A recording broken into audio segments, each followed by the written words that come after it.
היום אנחנו נלמד על הכיסא החדש של יד שרה שעולה ויורד במדרגות.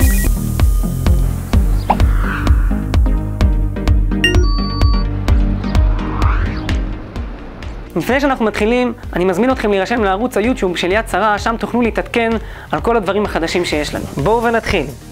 נסובב את המפתח בחצי סיבוב ימינה ונראה שהמנורה בצד ימין נדלקת.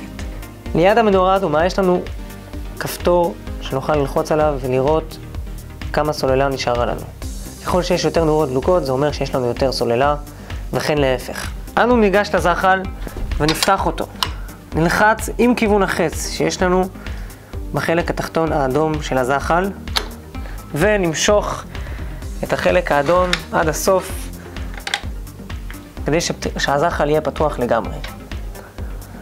שלב הבא, ניגש לידית התפעול, נלחץ עליה לכיוון מטה ונוכל להרים עד למעלה, עד השלב האחרון, בכדי שכשנרד או נעלה במדרגות לא נצטרך להתכופף, זה יעמוד בזווית הנכונה. נלביש את משענת הראש על ידית התפעול עם הסקוטשים כמו שאתם רואים.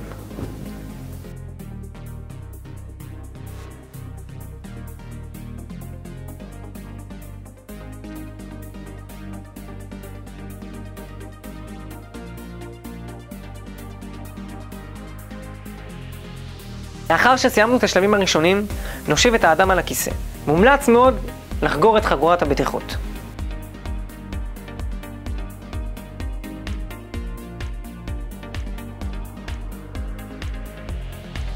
בשביל להתחיל בירידה במדרגות, אנו נפעיל את המכשיר, נלחץ על הכפתור האדום שנמצא בידית ההפעלה.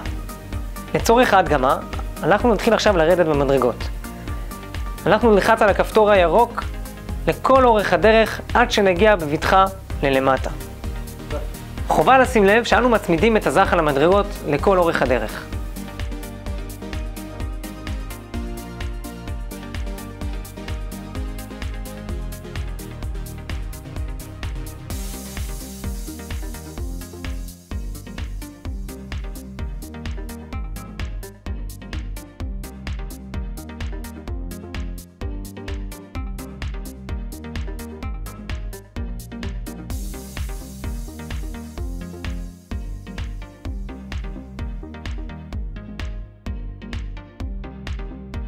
לפני שניגש לעלייה במדרגות, אנו נשים את הכיסא במרחק של כ-20 סנטימטרים מהמדרגות, בכדי שהזחל יוכל לשכב בזווית הנכונה על המדרגות.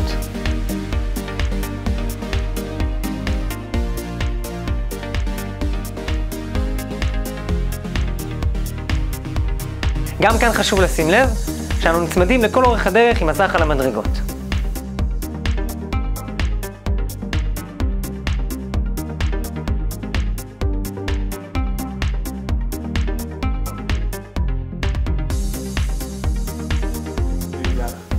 תמיד אני ממליץ לאנשים בשימוש הראשון במכשיר שיהיה מישהו שיעמוד מקדימה כדי שנהיה יותר בטוחים.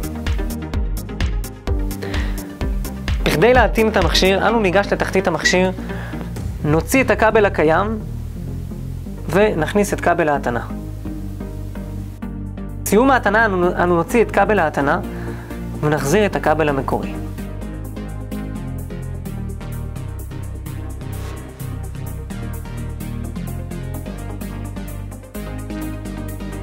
ועכשיו נעבור לקיפול המכשיר.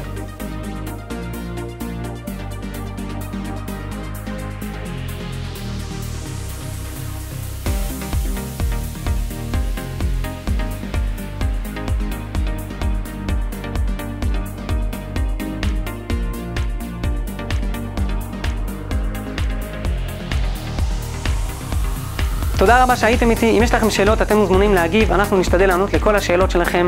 ושוב אני מזמין אתכם להירשם לערוץ היוטיוב של יד שרה, להתעדכן בכל העדכונים החמים. אחלה יום שיהיה לכם.